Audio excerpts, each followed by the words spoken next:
Doctor Fakhruddin আহমেদের গ্রামের বাড়ির রাস্তা বেহাল, সংস্কারে নেই কোনো উদ্যোগ। মুন্সিগঞ্জ টঙ্গিবাড়ি থেকে রাব্বি সর্দারের প্রতিবেদনে দেখুন বিস্তারিত। মুন্সিগঞ্জের টঙ্গিবাড়ি উপজেলার রব নগরকান্দি এলাকায় অবস্থিত সাবেক তত্ত্বাবধায়ক সরকারের প্রধান উপদেষ্টা ডক্টর ফখরুদ্দিন আহমেদের গ্রামের বাড়ির সংযোগ সড়কটি দীর্ঘদিন ধরে খানাখন্দে ভরে গেছে। এলাকাবাসীর অভিযোগ, রাস্তাটির বেহাল দশার কারণে প্রতিদিনই চলাচলে চরম ভোগান্তি পোহাতে হচ্ছে স্থানীয়দের। বর্ষা মৌসুমে পরিস্থিতি আরও ভয়াবহ হয়ে ওঠে। রিকশা, মোটরসাইকেল, এমনকি পায়ে হেঁটে চলাও কঠিন হয়ে পড়ে। স্থানীয়রা জানিয়েছেন, একাধিকবার রাস্তা সংস্কারের আবেদন জানানো হলেও সংশ্লিষ্ট কর্তৃপক্ষ কোনো কার্যকর পদক্ষেপ নেয়নি। ফলে বছরের পর বছর ধরে একই অবস্থা বিদ্যমান।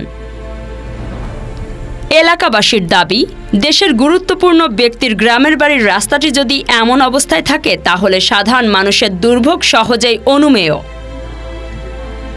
দ্রুত রাস্তাটি সংস্কার করার আহ্বান জানানো হয়েছে সংশ্লিষ্ট প্রশাসনের কাছে।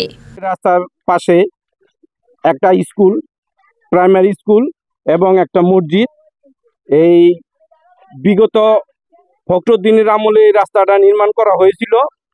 আর এরপরে আমরা এই রাস্তার ব্যাপারে কোনো সহযোগিতা আমরা পাই নাই। এখন আমরা অনেক দুর্ভোগ পোহাইতেছি। এতে করে আমরা সরকারের কাছে আবেদন জানাইতেছি যাতে আমাদের এই রাস্তাটা সুন্দরভাবে ওনারা নির্মাণ করে দেয়। আমাদের এই রাস্তাটা ফখরুদ্দিন সাহেব যে সময় ক্ষমতায় আসে এই রাস্তাটা বানাই দিয়ে আছে। এখন রাস্তা অনেক ভেঙে গেছে। ভাঙার পরে যে আমাদের স্কুল আছে, মসজিদ আছে, এখানে বাচ্চারা আসতে পড়ালেখা করার জন্য অসুবিধা। যদি রাস্তাটা পুনরায় ঠিক করে দিত তাহলে মনে হয় কাজটা ভালো হতো আর কি, বাচ্চারা চলাফেরা করতে সুবিধা হতো। আর আমি ফখরুদ্দিন সাহেবের বাসার কেয়ারটেকার। আমি বাসা দেখশন করি, বাড়ি এদের জায়গার সম্পত্তি আছে।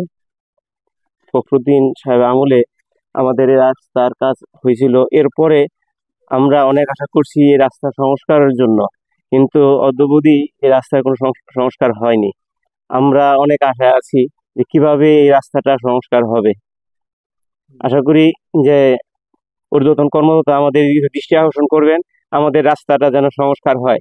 রাস্তা ভাঙ্গা রয়েছে, এমন স্কুল, মাদ্রাসা, আমার সমাজের মসজিদ, মানুষ যাতায়াত অনেক কষ্ট হয়, দুঃখ হয়। 2000 সালে এই জন্য আমরা সরকারের কাছে আবেদন চাই, আমার রাস্তাটা যেন মেরামত সুন্দর করে ভাবে পরিবর্তন করে দেয়।